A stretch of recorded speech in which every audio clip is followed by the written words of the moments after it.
Sean bienvenidas y bienvenidos a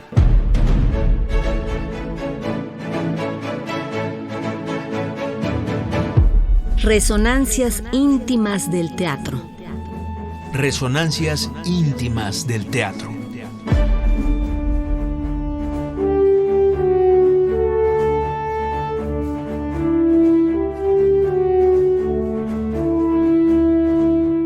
Dramaturgia, Dirección, actuación, escenografía, vestuario, iluminación, música, coreografía. maquillaje. Todo esto y más Conforma la escena teatral.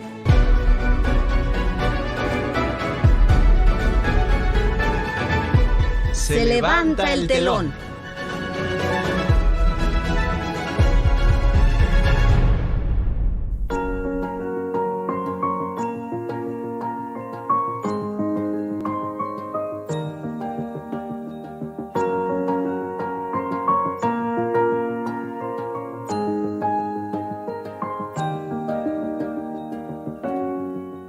Muy buenas noches, les saludamos Sergio Bonilla y Alegría Martínez.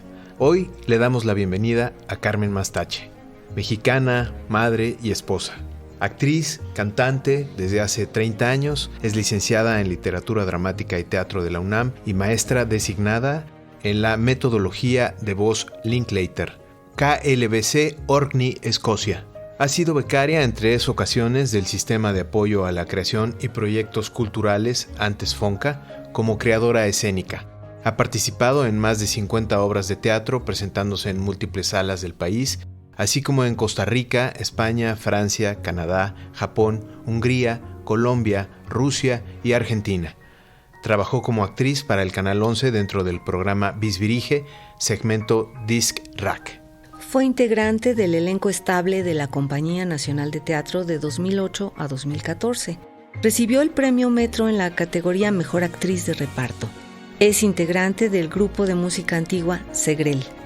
Los montajes recientes en los que ha participado son Jaguar de Luna de Verónica Maldonado, con dirección de Francisco Ibarra de Limbal, y Marina e Isabel, autoría y dirección de B. Colio, producción de Limbal y Barco Drama.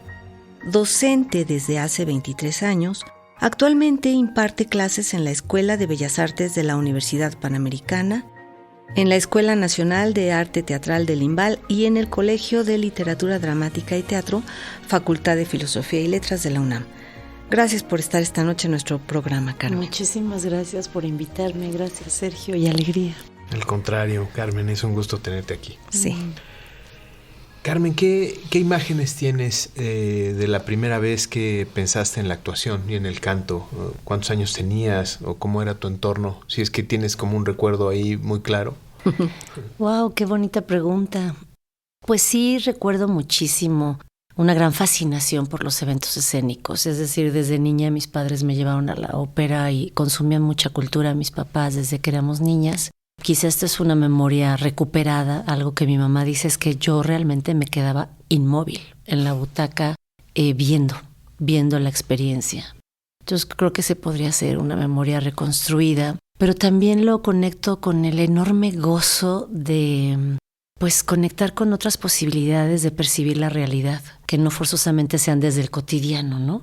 Hay quienes lo han llamado fantasía. Por ejemplo, ahorita me viene a la memoria este libro estupendo de La historia interminable de Michael Ende, que es muy de la época de los 80, en donde hay un universo que se llama fantasía, ¿no? Y este autor lo desarrolla de una manera magistral. Es un libro que yo leí y al que regreso constantemente porque eso me conmueve la posibilidad desde niña de poder vivir la realidad desde otro horizonte que no forzosamente sea el cotidiano. Y bueno, el teatro sin duda es uno de los lugares por excelencia para vivir la ficción, que es otra forma de realidad. Sí, que rescata. Eso diría. No sé si contesté la pregunta, Sergio. Sí, totalmente. Digo, quizá a lo mejor como me quedé pensando en qué edad tendrías más o menos ¿De qué hablas? ¿Como de 8 o 10 años cuando Sí, esto...? fui una lectura muy asidua desde muy chiquita. 8 quizá, a los 8 me acuerdo mucho de estar conectando ya con el cuerpo, ya estaba en clases de ballet, ya estaba en clases de música, y eso pues son herramientas que yo luego me di cuenta que estaban estableciendo un perfil o un tipo de organismo, ¿no? Pero sí me acuerdo que desde los 9 años yo ya devoraba libros y toda la experiencia que eso tenía en mi psique, ¿no? Claro. Sí, que funda, ¿no? Forma. ¿A qué maestras o maestros mencionarías como fundamentales en tu formación teatral ya después en la UNAM? Y bueno, esta es una pregunta doble. ¿Y cómo se abrió la oportunidad para especializarte como maestra designada en la metodología de voz Linklater, que, dicho sea de paso, implica ser una profesional altamente calificada y oficialmente reconocida a nivel mundial en el ámbito de la formación vocal para actores, oradores y artistas para enseñar la técnica vocal desarrollada por Linklater? Pero bueno, digamos así, a grosso modo. Pues recuerdo a mis primeros maestros, una maestra que daba clases en Prepa 6, que se llama Marisa Magallón, o se llamaba. Le perdí la pista, ella era egresada del CUT, y me acuerdo que era una mujer muy divertida, nos daba yoga y luego aprendíamos el texto, y con ella hice un entremés de Cervantes y me tocó ser la criadilla, y fue muy divertido. Fue una experiencia muy divertida, ser este personaje más pícaro, más que estaba haciendo ahí celestinaje entre la dama joven y el caballero bobo, o también joven. Claro. Entonces Marisa sería alguien importante que tendría que nombrar. Javier Villegas, que daba clase en la escuela de Morris Sabariego, que estaba en el CUC. Yo tomé ahí un verano con ellos, y Javier sí creo que me dio las primeras bases de una forma de jugar la ficción con un enorme compromiso, y que pasara por pues un interés de mi parte para comunicarme genuinamente o hasta donde yo pudiera lo más honestamente posible. Y después entro a la facultad y tengo el privilegio de conocer a Lech Helwig-Urzynski, un maestro polaco, más o menos contemporáneo a Grotowski, aunque lo sobrevivió mucho más. Sí. Lech ahí me dio otro tipo de bases más llevadas hacia lo corporal. Y bueno, la corona o la perla de este cuarteto de maestros pues es sin duda Héctor Mendoza, con quien pude estar 2 años en un proyecto en donde él pues ya nos estaba dando oro molido, la verdad. O sea, creo que a mí me toca un maestro muy maduro como maestro que está dando línea en ese sentido, ¿no? Y claro, pues experiencias muy intensas como todas las experiencias de los que hemos pasado por las manos de Héctor Mendoza. Pero sin duda, un gran aprendizaje, además de, pues eso, reforzar un tipo de compromiso para hacer teatro, pues había también una enorme cultura y una enorme comprensión de la psique actoral, de qué nos sucede a quienes nos dedicamos a ser actores. Y eso es valiosísimo, o sea, aprenderlo tan chiquita, a la luz de tantos años de perspectiva, si digo... Me preparó Mendoza, o sea, definitivamente sí me dio herramientas y me preparó, ¿no? Y bueno, me acerco a la metodología Linklater gracias a que Luisa Huertas, en los albores del CEO Voz, nos convoca a muchos maestros de voz. A esas alturas yo estaba dando metodología Royhart porque tuve acceso a este universo, a esta forma de trabajar la voz por Cosanna Luca, una de las fundadoras del Royhart Theater, allá al sur de Francia. Ella desarrollaba toda una aproximación a la voz muy asociada a la ecología, a la escucha activa, a bajarle mucho a la tensión vocal, etc. Entonces yo pues me comprometí a dar clases de Royhart porque Cosanna nos obligó a eso. O sea, nos dijo, yo te enseño lo que sé, pero te comprometes a enseñarlo tú en una síntesis mexicana. Entonces yo ya daba clases de voz desde esta aproximación. Luisa Huertas nos convoca a varios maestros y ahí conozco a Antonio Campo. Antonio Campo es también maestro Linklater, directamente formado con Christine.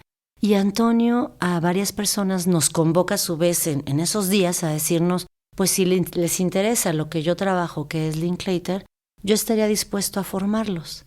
Y la verdad es que desde que yo viví la experiencia de esta metodología, me di cuenta que era tremendamente eficaz para quienes queremos hacer de la palabra nuestro pues sí, nuestro instrumento o nuestro medio o nuestro aliento, como es tan difícil definir voz o palabra, ¿no?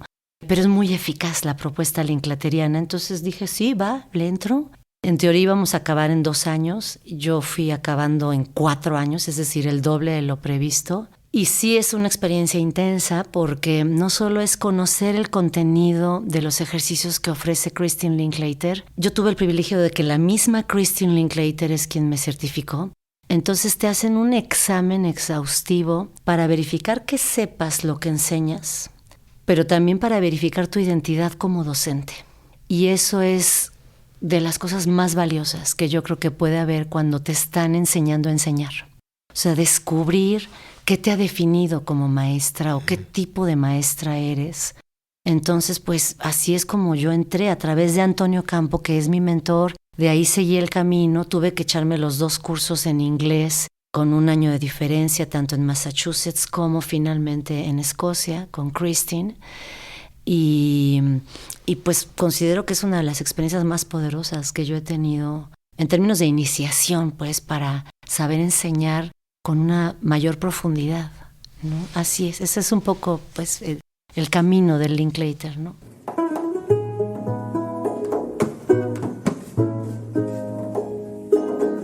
Barquero, barquero, que te llevan las aguas los remos. Barquero, barquero, que te llevan las aguas los remos. Tú que aquel horrible monstruo verde y negro, con una barquilla le pisas el cuello.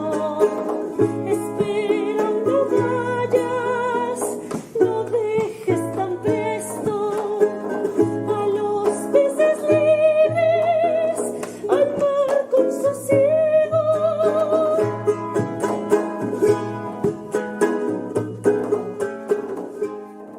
Les recordamos a nuestro auditorio que tenemos cortesías para ir al teatro más adelante. Continúen con nosotros. Carmen, ¿a qué crees que se deba el hecho de que un buen porcentaje de actrices y actores no consideren aún tanto el perfeccionamiento de la voz como el canto un aprendizaje esencial para su desarrollo artístico? Si es que lo consideras. Sí, claro. Puede ser que no Exacto. sea así Porque ya te... para ti.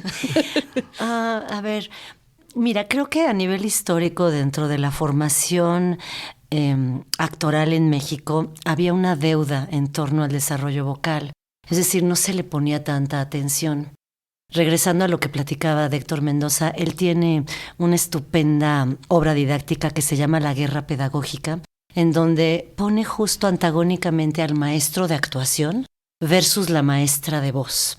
Y entonces a partir de eso desarrolla una tesis en la que dice, la voz es tan importante como actuar. El conflicto que se establece en esa obra es que a la maestra de voz no le hacen caso porque es la de voz, mientras que al maestro de actuación le dan todo porque pues, es el maestro de actuación, ¿no?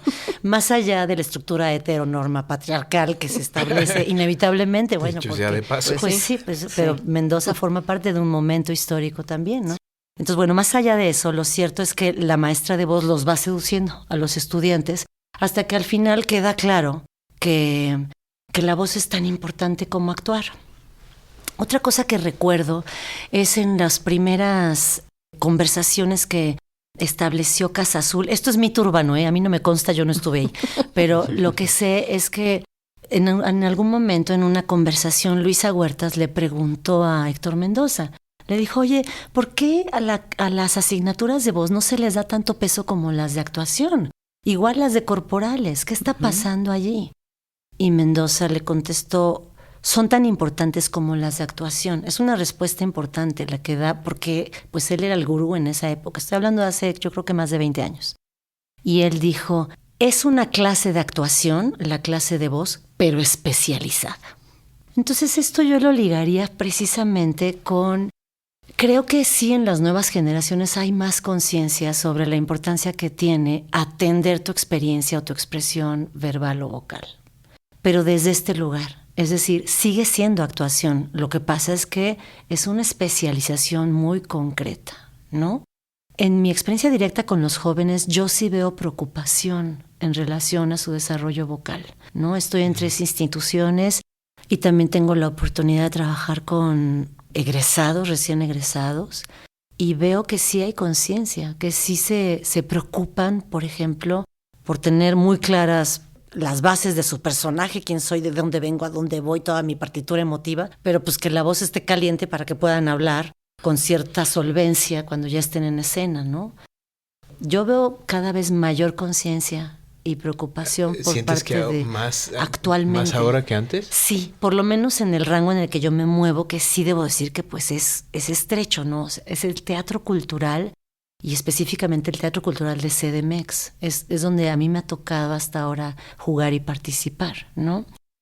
Entonces, respondiendo o tratando de regresar, pues quizá en otros ámbitos sí hay que trabajar todavía un poco más. Por ejemplo, me llegó, creo que no puedo decir su nombre, pero el testimonio de un colega un poco más joven que yo que me dijo, llevo años haciendo cine y ya no les importa que hablen bien los colegas o que se les entienda porque todo tiene que ser naturalito por esta nueva ola del cine mexicano. Y él me decía, y es horrible porque yo mismo ya no estoy pudiendo ni siquiera cuando me toca hacer teatro actuar. Estoy perdiendo la herramienta.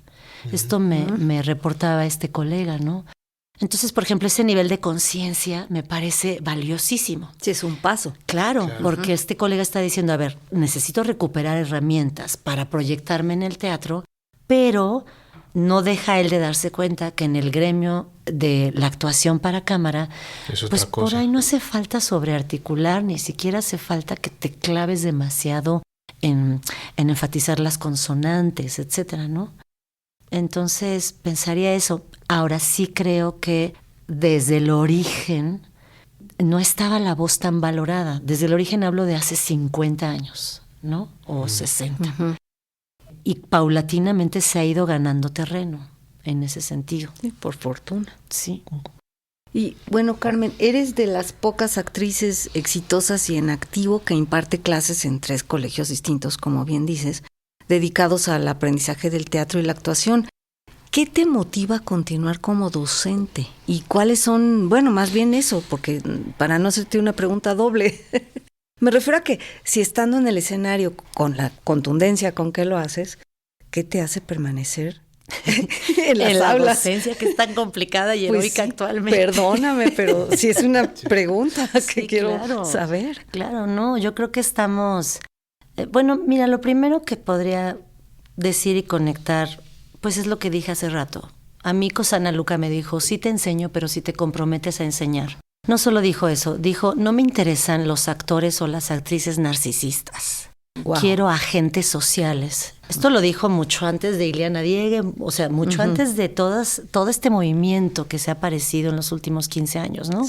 Y que además es genial que ya está y que ya están accediendo a ellas, a este material, pues muchísimas personas, ¿no? Pero eso a mí me comprometió. Es decir, tácitamente lo que me estaba diciendo esta persona era, si sabes, tienes que transmitirlo.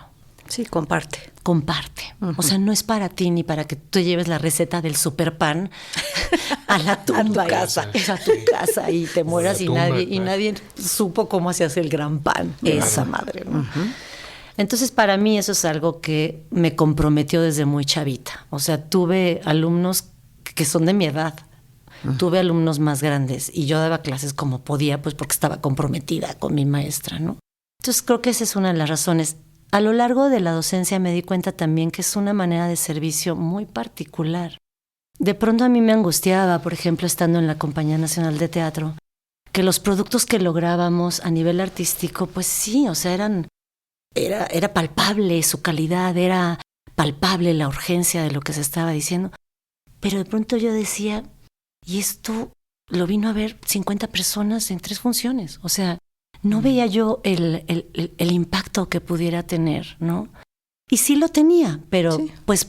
Sí, o que merece, pues. Sí, o sea, ese es un impacto que da la ficción y he tenido también testimonios de personas que me dicen tal actuación en tal año con tal personaje, a mí tal y tal. Uh-huh. Pero es menos frecuente. En la docencia yo lo que veo es que es de 1 a 1 y te das cuenta a lo largo de un año de la transformación de esa persona. Ah, por supuesto. Y eso a mí me parece que es un servicio invaluable.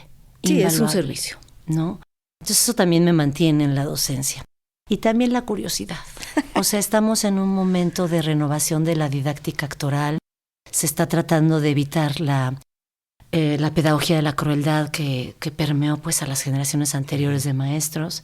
Entonces me da mucha curiosidad. Sí es heroico, no es fácil. Sí lo es. O sea, salimos muy vapuleadas las maestras y los maestros.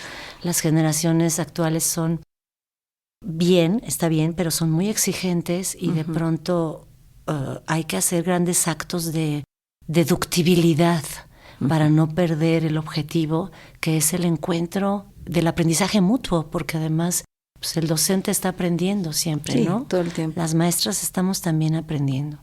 Entonces esos pues, creo que son las 3 razones por las que sigo allí.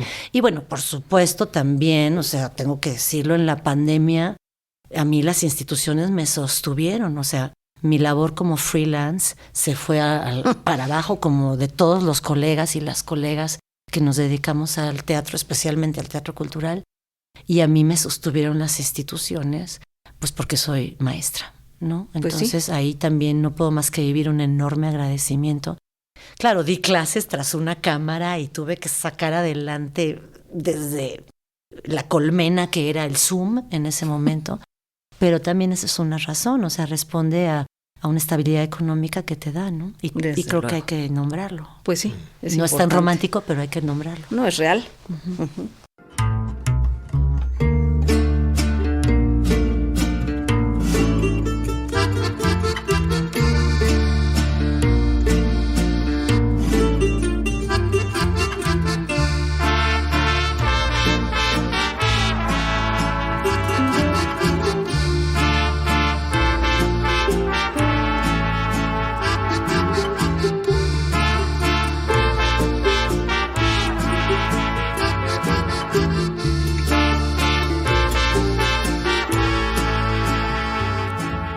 Nos acompaña esta noche la actriz y directora Carmen Mastache en Resonancias Íntimas del Teatro. Carmen, sabemos que estás por iniciar una segunda temporada de la obra La danza que sueña la tortuga de Emilio Carballido, estrenada en 2025 en conmemoración por los 100 años del nacimiento de este autor mexicano, y que cada función ha tenido muchísimo éxito. Como actriz en el papel de Aminta, una mujer que, al igual que su hermana, ha llegado a la madurez sin casarse en Córdoba, Veracruz, en los años 50, ¿qué has descubierto sobre el universo de este autor? Pues, primero que nada me parece muy importante poder volver a un clásico. Creo que Emilio Carballido es uno de los clásicos mexicanos. Lo puedes ver en su dramaturgia. Es una dramaturgia impecable, quizá un poco a la antigüita, quizá un poco larga. Está la regla del 3, ¿no? Es decir, te presenta el personaje, luego te lo vuelve a presentar a través de otra voz y luego lo vuelve a presentar, y así cada motivo que se va dando. Entonces me da muchísimo gusto poder acceder como actriz a este tipo de productos o síntesis previas a nuestra época. Por otro lado, pues está tocando la obra el tema de 2 mujeres solteronas que pues hasta hace muy poco y en algunos contextos todavía pues eran mal vistas, ¿no? O sea, no podía ser mujer y sin hijos y sola. Sí. Entonces creo que esta obra te trae y te lo pone así en bandeja de plata enfrente para que con la perspectiva que nos da la época contemporánea podamos seguir deconstruyendo o resignificando a nuestras antepasadas, ¿no? Creo que todas y todos los que estamos en la obra le dedicamos nuestros personajes, y el montaje está, creo que en el programa de Mano por ahí, a antepasadas nuestras que respondían justo ese perfil, ¿no? Y lo que es interesante en el contraste es que ahora la mujer puede vivir sola y sin hijos, y está genial. Claro. Es súper chido. Y está súper validado. Se vale elegir. Y se vale elegir y está muy bien, ¿no? Es decir, el deber ser de casarse y tener hijos ya empieza a quitarse de los hombros de las mujeres. Y bueno, si no, en eso estamos, ¿no? Sí. Entonces, para mí eso ha sido muy interesante, pues revisitar una propuesta de un clásico como es Emilio Carballido, en contraste con todas las implicaciones que tiene ahora ser una mujer sola y sin hijos, ¿no? Eso podría decir. Los invito a que vengan al teatro a ver la obra La danza que sueña la tortuga. Estaremos desde el 12 de febrero al 15 de marzo en el Teatro Orientación Luisa Josefina Hernández. Vengan, van a disfrutarla muchísimo. Carmen, pues te agradecemos muchísimo que hayas estado esta noche en nuestro programa y nos gustaría saber con qué palabra o imagen te gustaría terminar por ahora esta conversación. Ay. Escucha entre tres. Eso. Mutua escucha, sí. Muy bien. Gracias. Gracias, Carmen. Gracias también. Buenas noches. ¿Nos acompañas a escuchar nuestra sección de recomendaciones? Sí, claro, encantada. Gracias.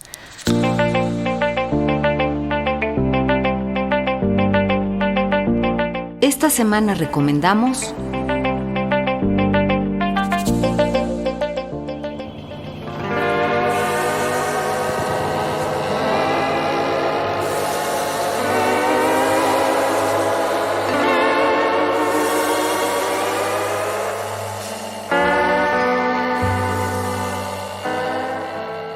Hoy les recomendamos, por supuesto, que vayan a ver a nuestra invitada de hoy, Carmen Mastache, a La danza que sueña la tortuga, de la que saldrán con una sonrisa después de una deliciosa inmersión en otra época y en nuestra idiosincrasia. Les sugerimos también que vayan a ver Oso Polar Decapitado, de David Holguín, con dirección de Martín Acosta. En esta obra, ubicada en un futuro distópico, espacio en el que un oso deambula durante el invierno para encontrar su cabeza, un eclipse planetario está por cubrir la relación entre la Tierra y el Sol. Comparar la supervivencia para poder atravesar la noche eterna se vuelve lo único importante, y no cabe todo el mundo. Verónica Bravo, Pablo Chemor, David Gaitán y Xóchitl Galindre conforman el elenco de Oso Polar Decapitado, que se presenta hasta el 15 de marzo, jueves y viernes a las 20 horas, sábados a las 19 horas y domingos a las 18 horas en el Teatro El Galeón Abraham Oceransky. Tenemos 5 pases dobles para el viernes 6 de febrero a las 20 horas.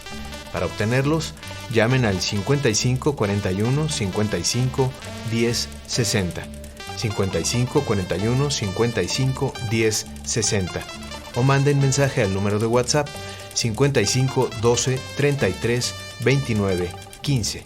Les pedimos por favor tomar en cuenta a quienes escuchen la retransmisión del día miércoles que es posible que ya se hayan otorgado las cortesías ofrecidas durante nuestro programa del martes. Muchas gracias.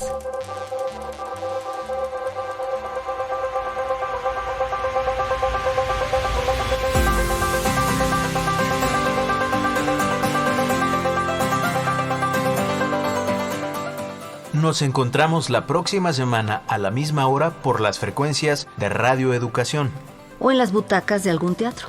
o arriba del escenario. Soy Alegría Martínez. Y yo, Sergio Bonilla, Hasta las próximas resonancias. íntimas del teatro.